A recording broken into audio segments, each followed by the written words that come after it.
Today, I want to show you my secret job behind the YouTube channel. I am a whack-a-mole, I am a scam squasher, and quite frankly, I detest these, and every time I find them in my comment section, I get great joy out of removing and reporting every single one of them. And today I want to do just a wee short video on it.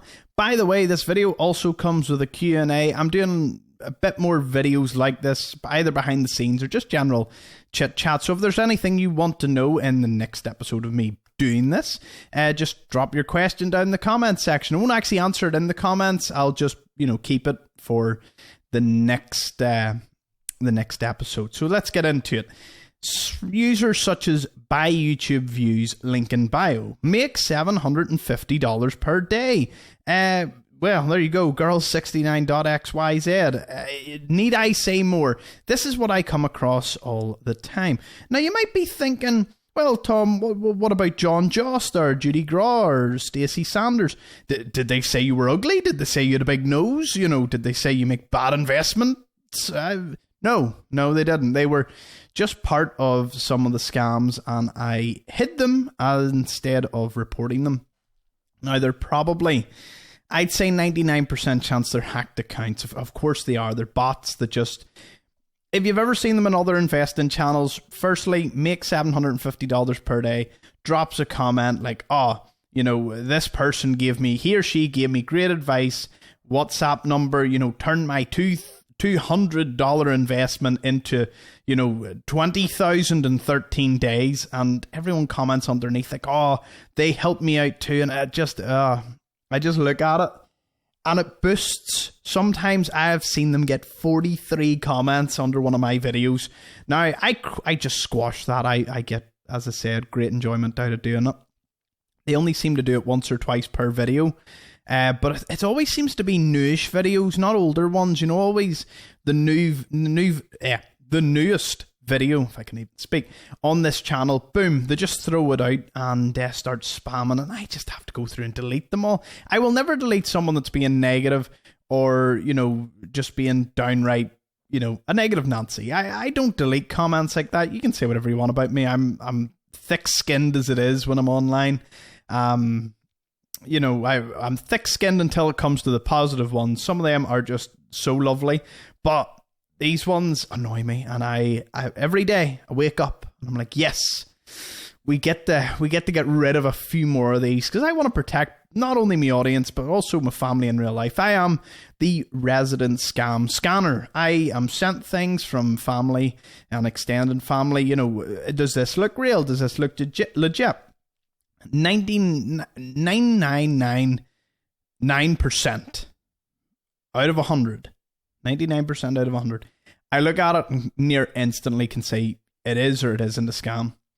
If I say it isn't, it always comes with a caution, like anything. But at work, we were getting one where they would send a letter in and it would say that you had to pay £14 for postage. Now, I work in a wee small family firm, and I look at this letter and I'm like, right, there's something not right here, because it's the old business name in the old business address for for TNT, and I'm like, well, we never ever use TNT, we never receive anything from TNT. They send that every month, every single month. Now you might be thinking, are you sure you're not dodging TNT? I literally went on TNT's website and it states that this is a possible scam and that they wouldn't just send you out a letter for an account, considering, I don't know. I deduced from it was the old business name because the company went, turned limited a year ago, and the invoice was dated like a month prior. And I get things in. There's loads of scams that come into work, and I'm just like, no, that's it. It is incredible. There was also some really bad printing. Lots of things in the letter basically pointed to an absolute scam. Not to mention we've never used TNT in the business whatsoever, nor received anything from them. So it's things like that you've got to be careful. How many big businesses do you think have got a letter like that? And it's went to the accounts department and it's been cleared and passed and paid for. I know lots of businesses have order numbers and systems in place to prevent that, but how many do you think it just slips through? Even if it's only a handful, how much money do you think them scammers are making? It's incredible. And to be honest, we live in a world where prevention's the best cure for this, because, we can't cure people being like that.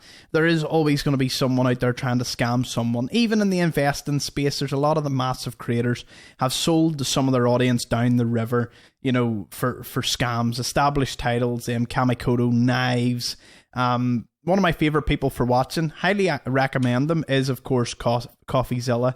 The Logan Paul series was unreal. I'm sure many of you have seen it recently. And this whole thing in FTX, and a lot of channels promoted FTX for big dough, hundreds of thousands of pounds, sometimes in the million range for the big channels.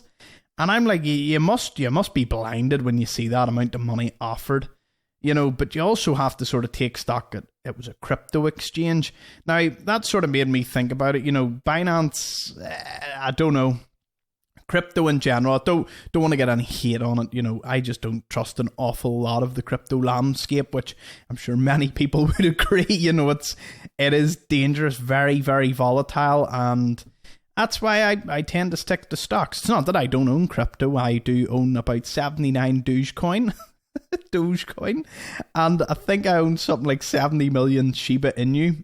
Listen, a few years ago I was a little bit more naive in certain expenditures. But looking back on it, it is what it is. I've held on to all of them because they're worth next to nothing in some cases. But yeah, my number one thing is, if it's too good to be true, and I'm giving this as solid advice, if it's too good to be true, it probably is. It probably isn't. If it's too good to be true, stay away from it. Times X, times 100, heck, even times 2. Anything that promises or over promises or gives out, just avoid it. Always look at it. Do a bit of due diligence, research. There's just so much you can do. And I just recommend you just don't do some of that stuff. Stick to what you know and stay away from scams. I know it seems really easy. And I'm amazed that I have to make this video. But, I don't know if anyone's ever clicked on these. Maybe someone has tried to buy YouTube views. Maybe someone has tried to make $750 per day. And it looks really attractive. And they click onto it and see all these normal people, comment underneath. And I'm just like, no, don't ever. Just avoid it. Goodness. Yeah, so scams was pretty much the topic of this video. Stay away from them. Always do your due diligence. The reason I also recommend CoffeeZilla when you're watching him is that he kind of explains how certain scams are run, and I think there's no better way than to know your enemy than to watch that sort of content. And I think there's another guy, is it Scott? What is his name? Scott? Schaefer? He's another good one. He covers like the Tesla live scam on YouTube. I watched that there recently. Terrifying. But yeah, there's some ones just for squashing PepsiZilla. What a YouTube handle. Yeah, but these are, I recommend watching this sort of content because it arms you with the knowledge of knowing what to watch out for, honestly. As for myself, the only thing that is in my descriptions are the tools that I use on live on this channel. Simply Wall Street, Alpha Spread, Dividend Watch. I use them. I give out the affiliate links. You do not have to click any of the affiliate links. I like to make it very public that they exist, and they do, of course, help me and help bring some income into this channel. You can just not click them and Google it and go through if you don't want to use an affiliate. Listen, I do not mind nor care. Not in the sense of I don't care, but it's your choice. Do what you got to do. If you're like, nope, don't want to go through that. Here, all power to you. That's what I really want to get across is, freedom to choose, freedom to do whatever in this one. What's the other ones? Of the Amazon affiliate links, I only have them down if you want to know any of the equipment to use. Again, all I said as publicly as I can in most videos, that I can get it across or plug it in. All this, it's just, I can't believe they sold some of their audiences down a river. It goes to show that when a lot of money is put on the table, it really shows you who you are. Money doesn't change people. It simply shows you exactly who they were underneath, given access to stuff like that.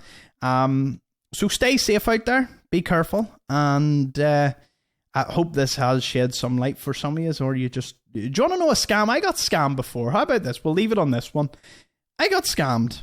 Wasn't a crypto one. Wasn't a YouTuber did anything. It was a cosplay house where I wanted the flamethrower from the pyro from TF2 for a Halloween costume when I was about 18.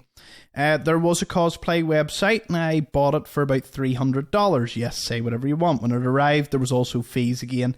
And it arrived. It was meant to look exactly like that. In the photos, it looked unreal. And it came and it was like the most badly made thing in the world. You wouldn't have paid $10 for it, even if it was... You wouldn't have took it as if it was free. Back and forth emails. I tried it and then they vanished off the face of the earth. And I think it was paid through PayPal. And, you know, I don't know why it never led to me actually getting money back. I think they offered a partial refund and then, you know, they just completely vanished. And look, I took the hit. Big lesson learned. It was basically threw in the trash or the bin. Trash. I'm going to get roasted by some UK viewers for that. I fully accept that. I sometimes drop American terms just to annoy family members and friends. I think it's quite amusing. But yeah, I got completely scammed on that one. Now, that is the silliest purchase imaginable to get completely scammed on. You know, I did receive something, I suppose. And yes, it was of horrible, horrible, awful quality that you never would have paid $300 for. But it's sad nothing was ever done or dealt and I didn't get anything back. And, you know, maybe I could have fought harder. Maybe there was other things. But that goes to show, like, even I can fall for something like that.